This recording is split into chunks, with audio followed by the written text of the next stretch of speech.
இப்போ வந்து பார்ட் 3, அதாவது the process making of the law. So இந்த ப்ராசஸில் வந்து முதல் நீங்கள் பார்த்தீங்கன்னா ஃபர்ஸ்ட் ரீடிங். இந்த ஃபர்ஸ்ட் ரீடிங் வந்து எப்படி இருக்கும்னா ஒரு போர்ட்ஃபோலியோ மாதிரி இருக்கும், ஒரு போர்ட்ஃபோலியோ. அதுக்கப்புறம் நம்ம செகண்ட் ரீடிங்க்கு போவோம். அது வந்து இந்த செகண்ட் ரீடிங் வந்து மோஷன்ஸில் போவோம். ஸோ மோஷனில் போயிட்டு டிராஃப்ட் பண்ணிட்டு இந்த மாதிரி போய்கிட்டு இருக்கோம். அதுதான் செகண்ட் ரீடிங். அதுக்கப்புறம் தேர்ட் வந்து ரீடிங்கில், அதாவது கம்யூனிட்டி ஸ்டேஜ்.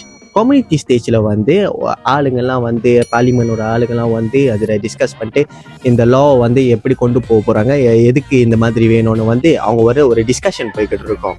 அதுக்கப்புறம் தான் தேர்ட் ரீடிங் போவோம். இந்த தேர்ட் ரீடிங்கில் தான் வந்து இந்த பில் வந்து அக்செப்ட் பண்ணிட்டாங்க. அதுக்கப்புறம் மூவிங் ஃபார்வர்ட் அவங்களோட டிஸ்கஷன் போய்கிட்டு இருக்கோம். ஆனால் தேர்ட் ரீடிங்கில் வந்து இதை அக்செப்ட் பண்ணிட்டாங்க. அதுக்கப்புறம் இது ராயல் எக்ஸன். இந்த ராயல் எக்ஸன் நீங்கள் பார்த்தீங்கன்னா YDPAலாம் வந்து அப்ரூவ் பண்ணுவாங்க இந்த ராயல் எக்ஸன். ஓகே, அதுக்கப்புறம் தான் வந்து 6 பப்ளிகேஷன் வந்து கடைசி stage of making the law.